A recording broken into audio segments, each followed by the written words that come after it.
Olá, amigos! Tudo bem com vocês? A gente já teve a oportunidade de falar em outros vídeos com vocês sobre Guerra Fria. Ora, todo mundo sabe que a Guerra Fria foi um conflito indireto que ocorreu entre Estados Unidos e a antiga União Soviética. Esse conflito começou no final da Segunda Guerra Mundial, 1945. E foi acabar aí já no início dos anos 90, foi acabar durante os anos 1990. Agora, uma questão bastante interessante é quando foi que acabou a Guerra Fria?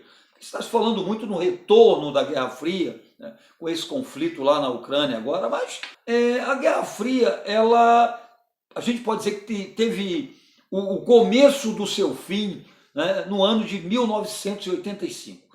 Por quê? Porque em 1985, Mikhail Gorbachev assumiu o cargo de secretário-geral do Partido Comunista Soviético.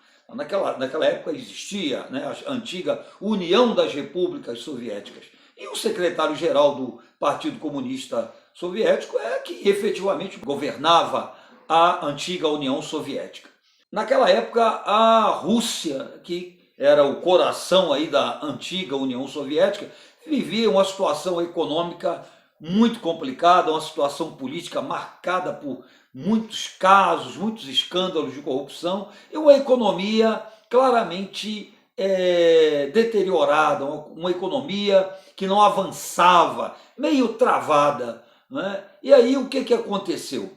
Isso tudo em função, né, todo o período da Guerra Fria, os gastos com a corrida armamentista, com a corrida espacial, enfim. Em 1985, a Rússia estava claramente combalida, podemos colocar assim, do ponto de vista econômico e do ponto de vista político. Bom, o Mikhail Gorbachev assumiu e deu início a um grande programa de reformas econômicas e políticas. Tá? Ou seja, as reformas dele foram divididas em duas. A chamada glasnost, né? Uma expressão russa que significa transparência.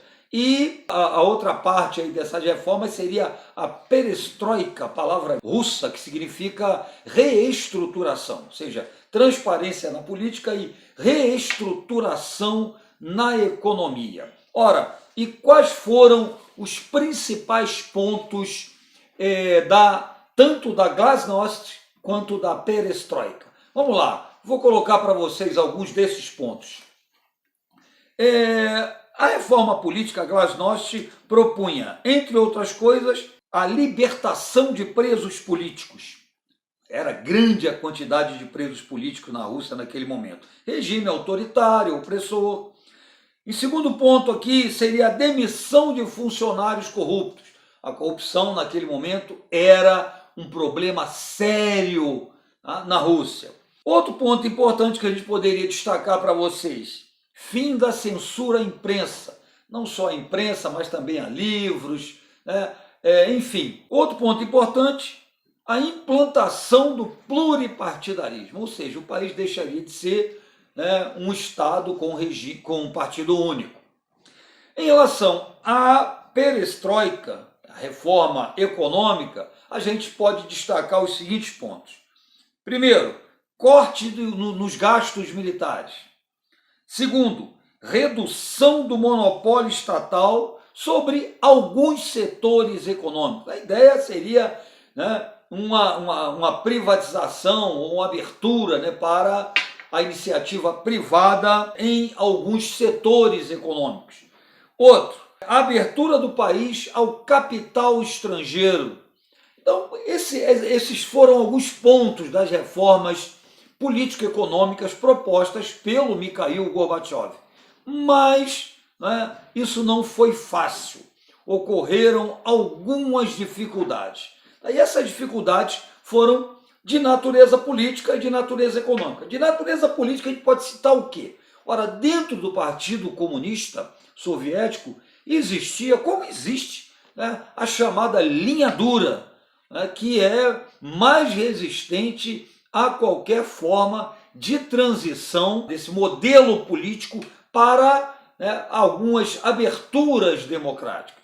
Isso foi a grande dificuldade política. E a outra dificuldade foi a dificuldade de natureza econômica, realmente fazer a transição de uma economia estatizada para uma economia, pelo menos parcialmente privada. E qual foi o resultado disso? Em 1991, portanto, logo depois, alguns anos depois do anúncio dessas reformas, ocorreu uma tentativa de golpe. E o povo saiu às ruas protestando, reagiu a essa tentativa de golpe, e um dos líderes desse protesto foi o Boris Yeltsin, que viria a governar a Rússia posteriormente. E aí o golpe foi contido, ele se manteve no governo, e em 1991 nós tivemos a criação da Comunidade dos Estados Independentes, a CEI, que na prática significou o quê? A desintegração da antiga União Soviética,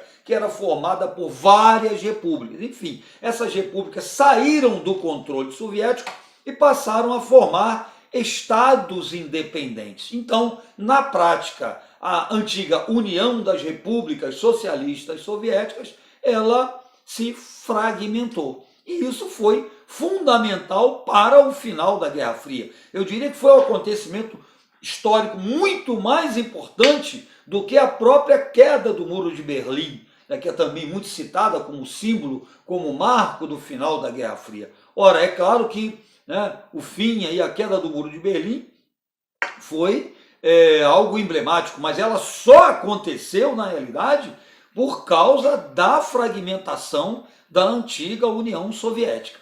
Tá? Então foi assim, gente, que a Guerra Fria chegou ao final. Não chegou com nenhum vencedor. Ninguém pode dizer que os Estados Unidos ganharam a Guerra Fria. Na verdade, houve uma reestruturação na geopolítica mundial, com a fragmentação da antiga União Soviética. A gente saiu de um mundo bipolarizado para um mundo geopoliticamente multipolarizado, tá bom? É isso aí, gente.